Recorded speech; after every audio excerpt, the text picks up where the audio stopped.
what are my settings going to be that are going to deliver the final product that appeals to my couple. Like I'm shooting for them, and I think that trumps shooting for myself. So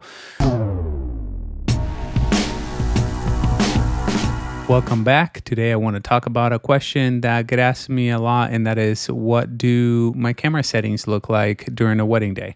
And there is no short answer because during the wedding day, my camera settings are always changing, and it all depends on what it is that I am shooting and what I'm trying to convey with my images. So I'll walk you through a gallery where we can look at the different times of the wedding day and what my typical go-to settings are during those moments, and then some other outlier moments in which I deviate from the standard settings and why I do so. So let's dive right in. For the getting ready portion of the day, you will see in all of my galleries that I begin normally at 2.0. So I'm shooting with the Canon R5 and the 28-70 2.0 lens. So that means I will have it wide open at 2.0 f-stop.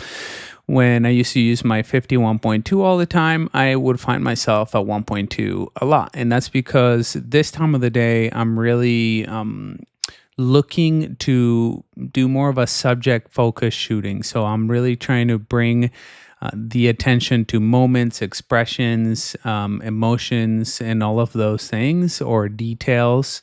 Unless I'm doing a wide of the room where everybody's hanging out getting ready, then my aperture will go up a little bit if the lighting allows it. Otherwise, I will always be at a very low aperture just to kind of bring this effect of people's emotions in the moment. So as you see here, for example, their reaction to the moment. So dad and bridesmaids' reaction to the conversation that the bride and the makeup artist are having, right? When I'm shooting details, I do bring my aperture up a little bit so that there is more things in focus and those details are really not missed. Even for flat lays, whether I'm doing with natural light or with flash, my aperture comes up a little higher just so that there are more things in focus, unless I'm really trying to highlight only the rings, which maybe I'll do one or two shots of just the rings where I'll bring my aperture wide open so everything else falls off, especially with the macros. I will definitely have my aperture a little bit higher, as in this case 4.5, so that there's more things in focus and the stuff in the background isn't getting lost and blurry. You can see the rings sharp, as the text is sharp, as the brand of perfume is sharp, and the shoes are sharp. So I like that look right there. That doesn't mean that I won't do a couple with lower aperture just for the softness and romantic of it. But, my go-to would be have your f-stop up a little higher so that you have all those details in check, and then do a couple with lower aperture to get that softer look. Now once the bride is in dress, it's still going to be wide open because it is subject focused here. I'm just strictly focused on one thing and one thing only, and that's bringing attention to the bride. Everything else I want to fall off.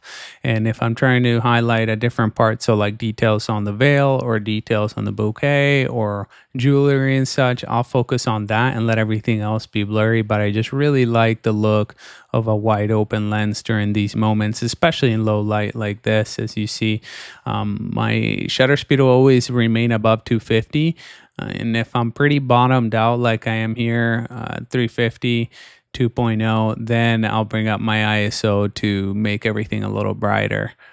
But especially if there's motion involved, if I'm having to move the veil around back and forth, I'll keep my shutter speed above 250 so there is no motion blur there and everything's nice and sharp. Okay, now when it comes to capturing ceremony details, I will be a little higher in aperture when I'm doing these wide photos, because I want everything to kind of, I want you to see everything from what's in the front to the back, as well as the location itself. Like, people want to see the ambience and what it was like to be in this beautiful landscape. So having a little bit of a higher aperture for these moments really allows you to see the place and kind of immerse yourself in it. It does not mean that I will not do some wide open shots as well. And as I said, the wide ones will start with a little higher aperture, and then as I get close and kind of pick apart the scene, so whether I'm shooting individual chairs or individual flowers, then I'll open up my aperture to just kind of isolate elements within this whole setup. So I'll do a nice wide of the setup, do a couple different sections of the setup, and then isolate elements at a lower aperture just to really make them pop and stand out. So you see here, this is an example where I'm shooting just strictly certain florals, and my aperture now is at 2.0 as opposed to the 4.5, I think it was. Right, yeah, I had it at 4.5, and now we're back to 2.0 for these close-ups of the florals. Then back we go for some more wide ones where my aperture comes up again, right? So it's just finding a balance and delivering options and giving different looks. And I think one of the most important things is to remember, as wedding photographers, we're catering to our couples. So yes, we're there to create art. We kind of get to be creative and do our own thing, but we're not shooting this project for ourselves. So we want to make sure that we're capturing this for our couples. What are my settings going to be that are going to deliver the final product that appeals to my couple? Like I'm shooting for them. And I think that trumps shooting for myself. So when I choose my settings, it's going to be to ensure that I'm delivering what the couple wants. So I don't need to have the artsiest photo of a ceremony site. I just want to have a photo that's going to be able to bring them back into that place and time.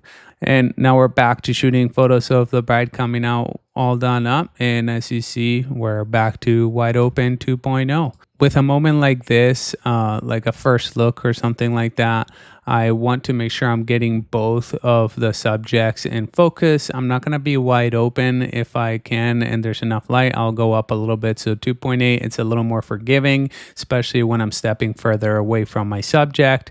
The depth of field isn't as shallow as a 2.0, and when you step away, it's a little more forgiving than you're really up close. It almost feels a little deeper of a depth of field.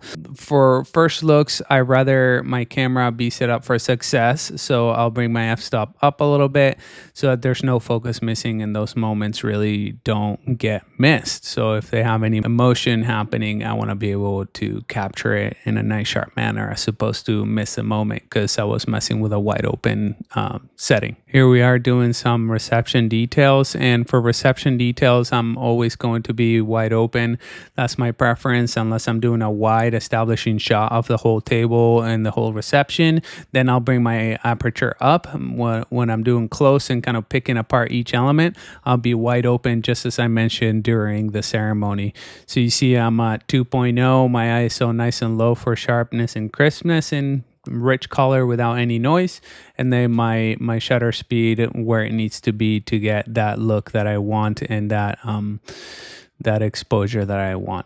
But you see here, it's all still with that 28 to 70 2.0 at 2.0, getting that gorgeous fall off. I just love being able to isolate elements and have that nice romantic, foreground blur and background bokeh. I love that look. For the ceremony, I will always find myself, especially if it's a really bright sunny day, at a higher aperture, for the reason strictly being that I don't want moments to be missed. And if someone's reaction behind my subject is happening real time, I don't want to miss that emotion because I was way too shallow and they just come out like a blurry blob in the background.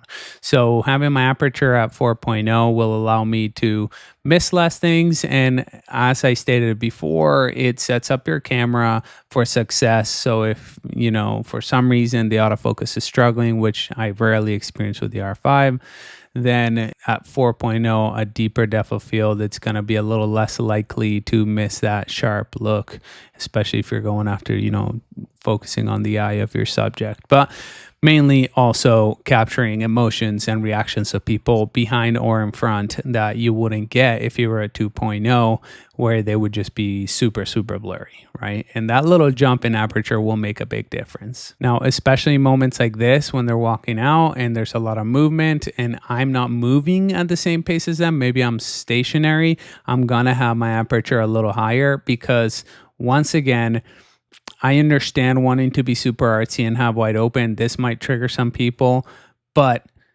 I think the priority here is to get the moment and not miss it, right? You have the responsibility to get that moment nice and sharp, everything looking good without missing it. So having my camera at a higher aperture is going to allow me to make sure that focus does not get missed at all.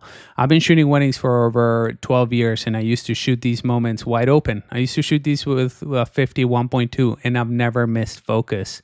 But with time, I've realized that it's smarter for me to be at a higher aperture during these moments. Because your camera works, you know, if something happens and your autofocus is failing and it's just past the mark or before the mark, then you're covered. But also, as I stated, if you have someone's emotions behind the photo and you want to see them, there won't be a blurry blob as it would be if you were wide open at 1.2 or 2.0. For family photos and big group photos, I will normally bring my aperture up. Once again, these are the kind of photos that aren't for me personally. These are strictly for them, for their family and everybody. And there's nothing worse than having people out of focus or miss focus on these shots. So these are shots that need to be just nice, clean, and straightforward. So having an aperture a little higher, in my case, when I'm shooting family portraits, especially in bigger groups like this with kids, I'll do 5.6, and that is if my lighting allows, right? So if there's plenty of light, if there's not enough light, I'll maybe sacrifice on the 5.6, go a little lower, but still higher aperture to make sure that everybody's sharp and in focus and we're not missing any of those very important formal portraits. Now for my couples portraits, I'm going to be right back down to 2.0, and that's simply because I love the way it looks at low aperture. So I really love these nice soft focus. The background falls off unless I'm doing a really wider shot of the scenery. I'm going to be wide open just because I love the look of this lens at 2.0, and I love the softness that it brings to these romantic moments right there. That 2.0 is going to be where I'll be camping. And before, when I was with my 50, I used to be at 1.2. And if one of them is a little bit softer in focus, like she is right here, because she's slightly in front than when I was focusing on his eye, I think it's fine. I don't think it's a problem. I think that it's still the emotion in the moment is there, and all the distractions in the background fall. So now they pop right out of that frame. It just brings a lot of attention to that moment, and I think that's really special. Same here. There is motion. There we're walking, but unlike the ceremony, this is something that we can make them walk through again or pause, and we can reframe and readjust. In the ceremony, you cannot. So in these kind of walking shots, I feel okay and more than confident to nail it at a 2.0 as opposed to a 4.0 during the ceremony, because that's a moment you can't redo. We're still here for sunset photos, and as you see, the sunset portraits still hanging out at that 2.0 with the two of them, because every photo they're always together, they're always close. So that 2.0 is something that I will be camping on unless I'm doing a landscape like this, and then I bring my aperture up a little higher so there's more in focus and it's not just a blobby background. But otherwise, I'm back to 2.0, and you can see all of that here. Even in these motion ones where they're walking away, 2.0 is the aperture that I resort to. If I'm doing motion blur, that's the only time where I'll bring my aperture up, right? So that I can go slow on my shutter speed without having my photo overexposed. I hope this video was helpful and give you an insight as to what my camera settings look like during a wedding day. There are some instances where they'll be different just depending on if there's a specific request for a photo from a client, but otherwise I would say 90% of the time this is what my settings look like throughout the day. And that's as of right now. Who knows? I might change my mind later, but this is what's been working for me, and this is what I find true, and I've tested it many a times. Please let me know if you have any ideas of anything you want me to talk about and break down.